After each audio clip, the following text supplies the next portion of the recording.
This is a piece of music that our reporter in Ukraine, Joseph Lindsley, sent us yesterday from Lviv. Tell us about this, Joe. Hello to you. Bob, good afternoon from Lviv. This song is by a musician. I've shared his music with you all before, Slava Vakarchuk. He has a PhD in physics. He was a member of parliament, and he's probably Ukraine's top rock star. And this song, the name means, it's bude, dobre. Everything will be okay. And it starts, he says, I remember the time when the world was just beginning, going high into the mountains, taking a hike, with a hope as strong as love that everything will be good one day. And so that sentiment, really, we're feeling that here in Ukraine. In fact, on Friday, I went to this, Slava Vakarchuk had a concert here in Lviv on Friday. And, there was sort of a secretive concert because he used to play at huge football stadiums, but you can't do that now. It's too dangerous. And when he sang this song in particular, I looked at all the people in the audience, and they sang these words with such passion and hope and fear and energy. Bude dobre. It was a hope. It was a belief that things will be better. It was a worked for goal to achieve. All that all together in this song, and that that was on Friday, and we there was a feeling that we've been hearing, okay, Russia might escalate things. And so while everyone was singing kind of in that bunker concert on Friday, it was a moment of gathering energy, and little did we know really that what we would have to face yesterday. Mm-hmm. And yesterday was exhausting and terrifying. You had Russia, and we got to remember Russia, a permanent member of the United Nations Security Council, launched perhaps its most coordinated, widespread attack on Ukraine since February 24th. Even the rockets crossed over Moldovan airspace. I mean, they're pushing these limits further and further.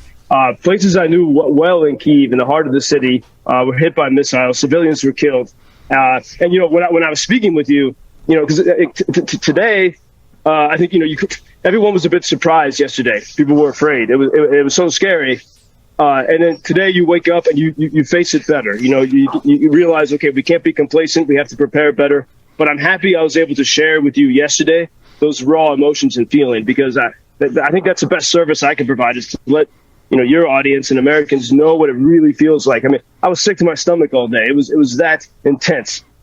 This morning we still had 3 rockets hit Lviv, and part of the city has been without power and internet. So this is continuing, but you sort of even get used to it the next day. Are you in a bomb shelter, Joseph? No, right now I'm on a sidewalk cafe, sitting here with my friend that owns the cafe, having a coffee. We're not under an air alarm, though. But now, I mean, if there was an air alarm, I don't think I'd be outside. No, because it is a new level of seriousness. It's unbelievable that a relatively normal life can go on. I was reading a report from Kyiv this morning about locals strolling with their dogs in the afternoon sunshine, men sitting on benches beneath the changing fall leaves, playing chess. And as this report pointed out, in the wake of those attacks, Kyiv residents are trying to live as normally as possible. The residents saying the goal for the attack is to frighten us into panic or surrender. By carrying on, we show that we won't be cowed. And I guess that's the feeling you have conveyed to us from the people of Ukraine, correct? It is. And, Bob, yesterday, it was so hard to get connected. We were using Elon Musk's Starlink, and even then it was hard to get connected. There were a lot, so I couldn't get any information about what was happening. I wasn't sure if I would ever speak to you all again. And that was a real emotion that we all had here. I mean, we thought this could be the end. And everyone had that and we had conversations about that all day. And when we had to turn off the internet because we ran out of gas, we were completely in the dark last night, just talking around candles, saying, we don't know what's happening. And, it was a very scary position to be in. But then, you learn from that. And today people sort of try to joke about it a little bit. And that's how you keep going. And I wonder, thinking about what happened yesterday, I have to, Russia, the Kremlin said that was a retaliation to the partial destruction of the bridge from Russia to the Crimean Peninsula. Crimean has been, Ukrainian territory that the Russians have occupied since 2014. And Russia said this was a retaliation. And I'm starting to wonder if that attack on the Crimean bridge might have been Russian sabotage. Because, I mean, I think we got to be very skeptical about everything we hear from the Kremlin. But amazing how quickly they responded.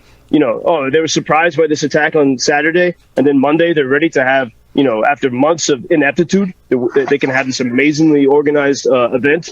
And so I think when I was looking at, I have to pay attention to what people in Europe and America are saying, and there are certain voices in America, for example, who, after what happened today, are saying this, Ukraine, really needs to calm down and start giving up, start negotiating. America needs to stop sending weapons because people in America were scared, even though it was a little bit more scary here. And this is what the Kremlin is trying. They're trying to build this propaganda narrative that it's Ukraine's problem. Ukraine needs to give up territory, and then everyone doesn't have to worry about, Putin's crazy nuclear threats.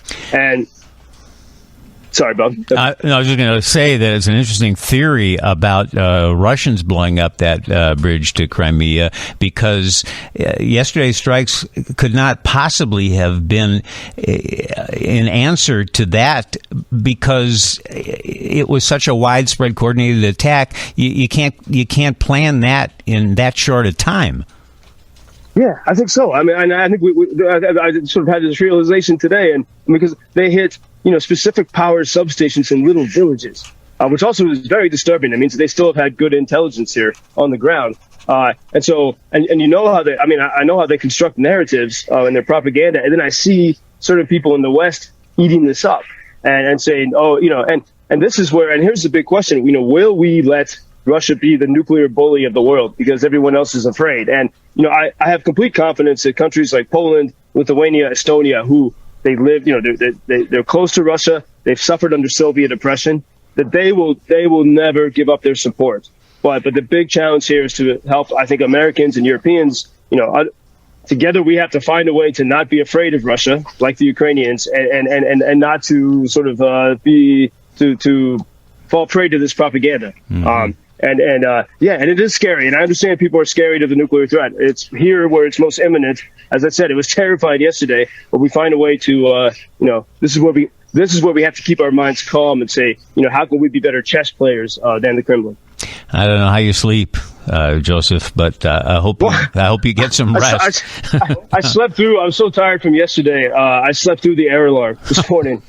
Oh, man, you're a better man than I am. All right, well, let's hope for better days, and we'll talk tomorrow, God willing. Thank you, Joseph. And by the way, let me just share this text. I know we got to get to the news here, but I want you to hear what listeners have to say. We got a lot of emails and texts after your report yesterday, like this one. Joseph's report yesterday brought me to tears as I worried about his safety. His open conversational style makes me feel like I know him. I hope the best for him. Wow. I want you to hear that. Thank you. That's encouraging and beautiful. Thank you very much. Now, we're all in this together in different ways. So. Yes, we are. All right, Joseph. Be well, be healthy, be safe.